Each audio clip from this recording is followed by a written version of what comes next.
We are so thrilled to be partnering with Hinge. Hinge is the dating app designed to be deleted. As you all know, I'm a huge Hinge advocate as I met my partner of almost 3 years on the app. Even before meeting him, Hinge was always my go-to app because I met more relationship-minded people here and had some great dates. Clearly, I haven't been on the app for a little while, but I re-downloaded it to check out some of the new features. One that stood out to me was the voice prompt, my best friend's take on why you should date me, where your friend can hype you up. Not only does this make the profile creation less daunting, but it's not always easy to see your own green flags. So to test it out, I asked Yue some fun prompts to get her take on what I could put if I was dating again. So the first one, how long have we known each other? What was your first impression of me and how has that changed? Julie and I have known each other for almost 10 years. My first impression of Julie was that she's very social, but I've learned that she has a lot more depth to her beyond the social butterfly that she is. My next prompt, what do you think are my green flags?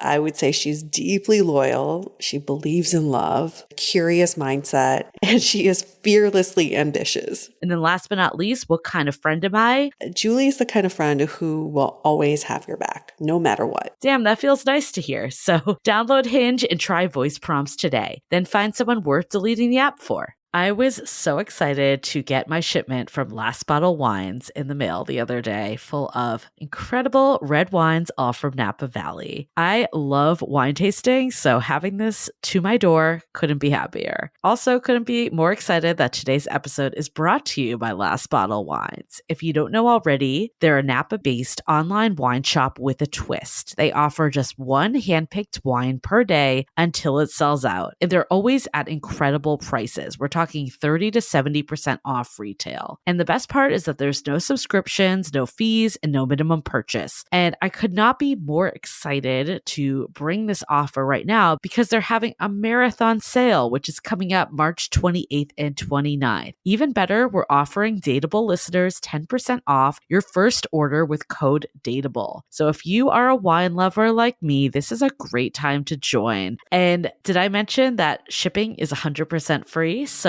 what are you waiting for? Mark your calendar for March 28th and 29th or get on it earlier if you want. You can sign up at lastbottlewines.com and use code DATEABLE and find out why Last Bottle is the most fun way to discover and buy amazing wine. Hi, I'm Yue Xu. And I'm Julie Kraftchick. We're active daters turned dating sociologists. Here to dive into everything modern dating and relationships. Welcome to the Dateable Podcast. Hello, hello, hello. It is always our honor to host Brunch Talk with you all. It's like having one big brunch party, except we dish about your burning dating questions because we know you have so many of those, don't you? A new one every week. It keeps us on our toes, that's for sure. The question for today, we'll get right into it, is it a red flag if you're dating someone who texts too much? And for more context, our listener that wrote in said, I've been talking to this guy on Hinge and we have a first date set up. Really excited, and it's been great conversation so far. That being said, he is a little text heavy. Every day he's been sending a good morning text, how are you doing? Which in theory is nice, but we haven't met in person yet. Is this a red flag, and should I continue to go on this date that we have planned? Let's take caution when we use the term red flag. A red flag is when you've expressed something to this person that you're talking about, and they still did not respect your boundaries, did not respect your needs. This does not sound like a red flag yet because you have not expressed anything. This feels like a very much of an internal dialogue, and now it's a public dialogue on Brunch Talk. But have you talked to him about it? This question of too much texting, too little texting, it's so relative and subjective. What he's doing to you, what he's texting you, he probably thinks he's doing the minimum. He's like, we really don't text that much. Right. And to you, it's like so much. He's texting all the time. Right. It just feels like an opportunity for alignment and to communicate. Yeah, I think the other piece is that no one knows what rules we're all playing when it comes to dating. Yeah. He might be thinking like, I need to text this person.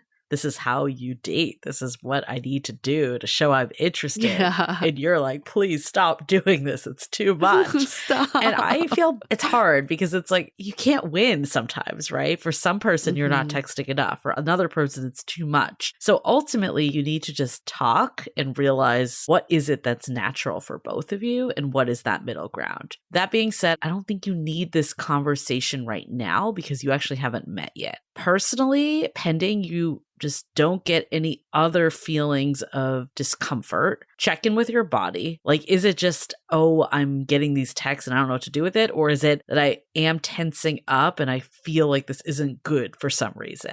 I think that's really important to differentiate. Like, am I just feeling like this isn't how it works and I'm questioning it? Or do I actually feel like scared and unsafe? So that's one thing. Right. And if you feel generally okay and it's just like, oh, this person, are they a weirdo? Is it a red flag? I would say go on the date anyways. Try to keep an open mind. You have not met the person yet. Or if you're unsure, if you're in the middle state, have a phone call. You know, there's a way that you can get to a middle state and then check in with your body. If you go on the date, I feel like sometimes after we meet in person, these texts that feel weird actually can feel either great or not good because you have context of who the person is. Where in this early stage, there's still an illusion in a way. Like, I feel like people aren't really real, especially if you met on a dating app. But even if you met like in real life at a bar or something, it's like you barely know this person. So I would say go for it and then have a game plan based on how you're feeling after the fact. It's really tricky when you're just messaging back and forth because you're placing judgment on their texting style based on what you've experienced in the past, which doesn't offer the right context because you haven't met this person yet. And I remember I used to write people off if they wrote too much in messaging. If they gave really long answers or used a lot of emojis, it used to annoy the shit out of me and I would stop texting them back. And I was very much into the people who gave me like one-word answers or very mysterious with their answers. And now I realize those are the people who just didn't communicate very well. Right. So think about like opening up your parameters and thinking, could I actually see the good in this instead of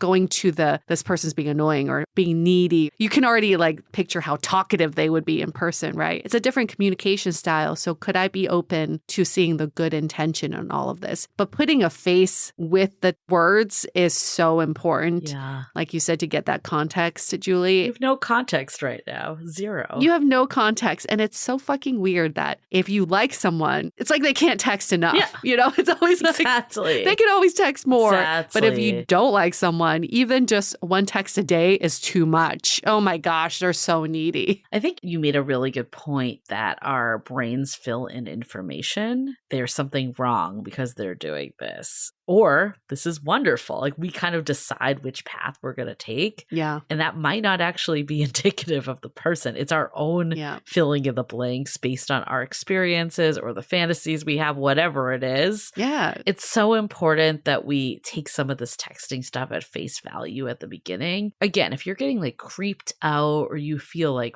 really uncomfortable, I think that's very different than someone saying like, how are you? And you're just like, ugh, right. Is this necessary? Very different. Right, exactly. Yeah, finding the context and putting a face with that. It's so good to disconnect with the shit that we bring into the conversation. But let's stop worrying so much about the texting, right? We're missing the big picture here, which is meeting up, finding that in-person connection. There's only so much you can do over text. And I hate seeing people belabor the texting stage of it all. It's like, that's not the important part. Right. So pull your head out of the texting pinhole and start looking at the big picture. You know, what is my end goal here? I'm trying to find an in-person connection. Yeah. I mean, I would hate for someone to miss an opportunity because of this texting feeling. Yeah. It's one thing if you go on the date and you're like, okay, I still don't feel great about this person. At least you know then. At least you know. Yeah. But we have a friend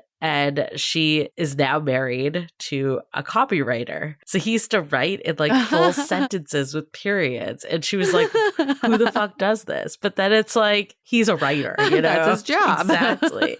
So we just don't know enough about people at this stage. I think we need to remember that. And if you're feeling unsure about the date, like I said, have a phone call if you're really unsure.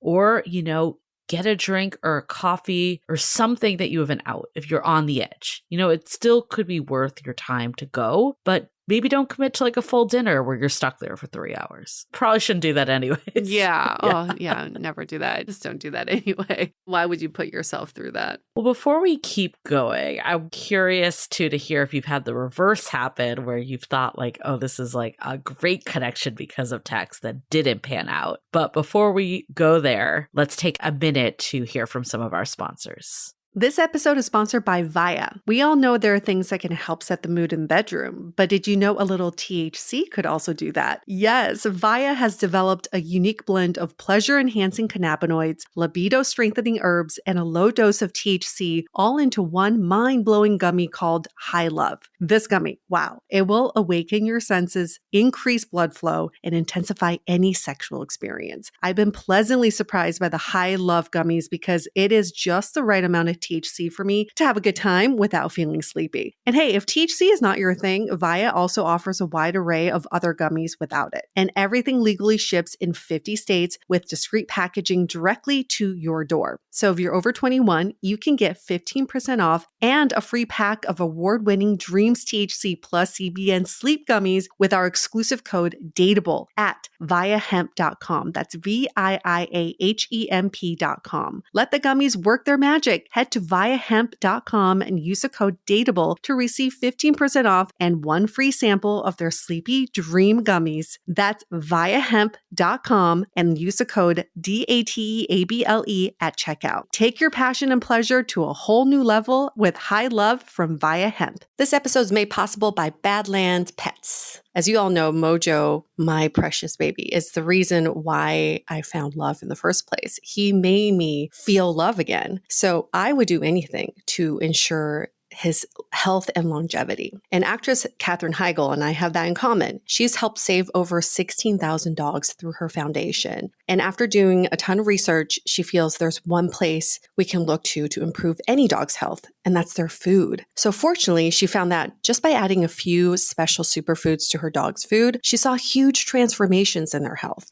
So she's made a 20-minute video explaining step-by-step how anyone can do the same thing to see incredible changes in their dog's health. I've definitely re-looked at what I'm feeding Mojo and making sure that, hey, he only has one life to live, and I want to make sure it's the best damn life. So if you want to keep your dog healthy and happy, go to badlandsfood.com/dateable and watch Catherine's video right now. Again, that's badlandsfood.com/dateable. This episode is made possible by Armoire. Armoire makes getting dressed easy. With a clothing rental membership from Armoire, build the perfect wardrobe with brands that are high quality, unique, and recommended just for you. All you have to do is take a 5-minute style quiz and select items from your dynamic, personalized closet. The styles show up at your door in as little as 2 days. Then when you're ready for new clothes, just swap them out. Listen, I live in Southern California. There is absolutely no need for puffer coats or any sort of those winter jackets. But when I travel anywhere else in the world in these cold months, I'm often burdened with the task of getting winter clothes. And now with Armoire, I can just rent my winter wardrobe. It's brilliant. Right now, our listeners can give Armoire a try and get up to 50% off their first month. That's up to $125 off. Just visit armoire.style/dateable. That is armoire.style, spelled ARMOIRE.style/DATEABLE to get up to 50% off your first month and never worry about what to wear again. Try Armoire today.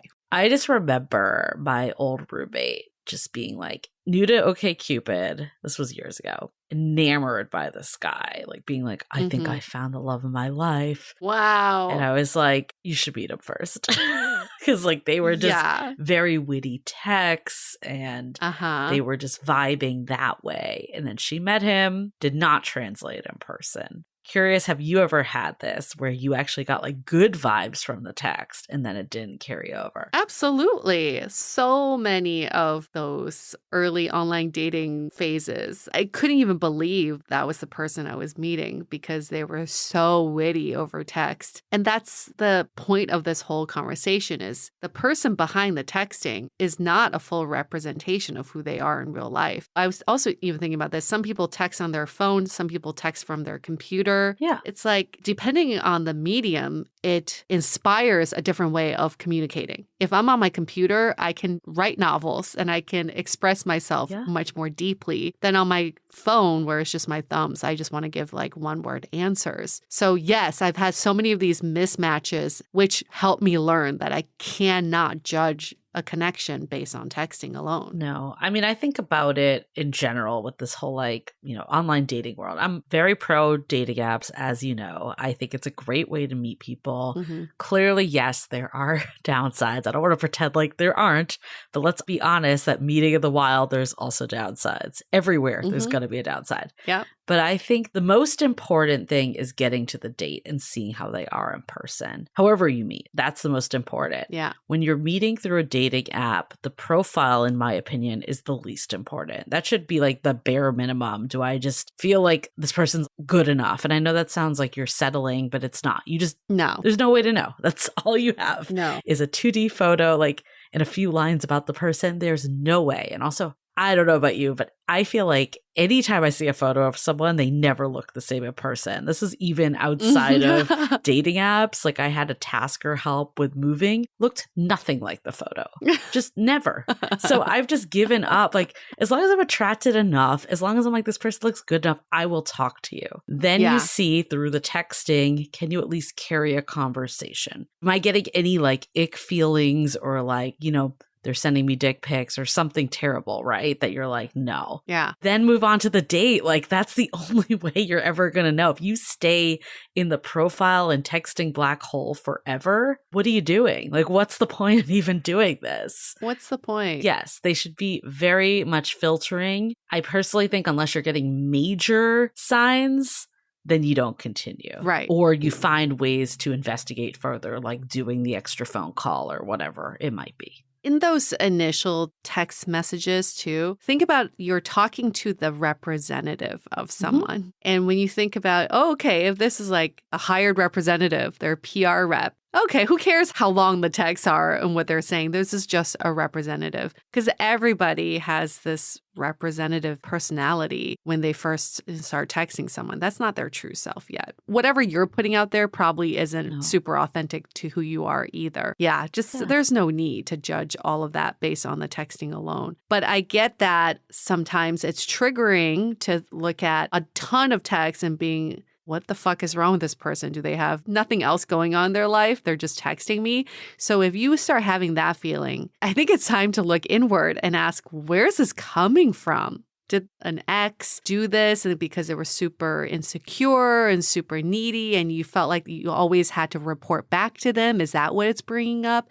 What is this triggering for you? And how can you start digging deeper into that for yourself so you can heal from that instead of projecting it onto the stranger who has no idea what's going on? And also, like, what are they sending in text? Because I've definitely had a situation. I remember that I was in a meeting at work. This was someone I had just talked to on a dating app. We did have plans to meet up, so similar. And he sent me all these texts, and I was like, hey, I was just in a meeting, whatever. And he was like, oh, I don't think we have the same texting style. Oh. And then basically was like, this is why you're still single. Like, got like very aggressive. And I'm like, dude, whoa, I didn't respond to your text because it's the middle of the day and I'm in a meeting. I think what is happening from this text is more important than what the actual texts are. If someone's sending you a good morning text, all that, then you can even say like, hey, would love to save this story for in person when we meet and try to like, wrap it up if you don't want to be endlessly texting with this person. But if they do get aggressive or say something, then that is a sign, in my opinion. So it's more about what's being said than the actual act of texting. Oh, that's such a prime example of someone filling in the blank, right? Yeah. He's just had this idea of you without even knowing who you are. and then coming to this judgment that this is why you're single. Like we have different texting styles. That is his own shit showing up and he hasn't resolved it for himself. Let's all try to prevent that from happening. Can we? Like stop projecting our own shit onto other people. The irony is I do love texting, and I probably would have texted with him all the time. But sometimes you're in a meeting and you just can't. Wow, you just never know. You never know. But I do agree with you. A lot of it is coming from your own insecurities, your own past experiences. I could see someone, if they had that experience in the past, and they get someone new that's a texter, a little too much, you think that's going to happen again. Yeah. But we can't project what's happened in the past to someone new without knowing who they are, without knowing their motives. Like they could be asking you a question out of pure curiosity, or they could be asking you a question out of maliciousness. Yeah. But if you don't know them, you don't know their intentions, you're just filling in the blanks, whatever way, whether that's positive or negative. Right. I would personally rather just be like, I don't know right now. That's all I know is I don't know. Yeah. And I'm going to keep this in mind. I'm not going to go into maybe the date. Like I'm like scoping out a little to see if I get this vibe in person. Not to say that you should go on a date like expecting the worst, because that's not a good strategy either. But fair enough if you're a little more reserved than maybe you were before. Yeah. But we can't just like assume with texting, especially texting. I really think picking up the phone if you're unsure is such a better strategy than just texting. There's no tone. Yeah, for sure. And it's also good once you meet up is to make these observations out loud and say, I noticed that you like texting. Is that your preferred communication style? I mean, it's always up for discussion. And most people have no idea where they are on the spectrum of texting, messaging. Like they don't know. And the other question is like, how much is this their preference versus what they think they should be doing? I found in my past experience, a lot of these people that are over texters, they're new to online dating. They don't know how it works. And they don't know how it works. They're so innocent. I feel like that is a thing that people have been like, okay, let's just put it this way. If you come out of a long-term relationship, you're used to texting that person all the time and being constantly in contact. Then you go to someone where you're like, I shouldn't be texting them till we meet. Yeah. Like you have no idea what's happening. So that's true. Yeah, that's a good point. We don't know. Basically, the short is we don't know. Don't read too much into text. Listen to your body, though. End of story. See what they're saying in the text, not just that they're texting. If you are getting major vibes, or if you bring it up and say it's too much, and then they're like, no, it's not, or you're not dateable, or whatever, that's the red flag, not that they're just texting. Yes, exactly. Stop using red flags when it's not really red flag. Yes. At least have a convo or at least get to the point where you're like, nope, pretty sure this is a red flag. I can move on. Yeah, pretty sure this is not right for me. Okay, well, good luck out there, everyone texting, using dating apps. You could do it. Good luck in general for all of you right now. But go get your brunch. Go nourish yourself. We're going to do the same. Thank you for that question. You can always send us your questions by emailing us hello@dateablepodcast.com. You can DM us on Instagram @dateablepodcast is the handle. But if you want the surest, fastest way to get your question answered is to give us a 5-star rating and review in Apple Podcasts. First, leave us 5 stars. And then in the review portion, in that big text box, you can ask us any question you want. And if you do that, we'll push your question to the top of the queue, which we've done quite a bit now.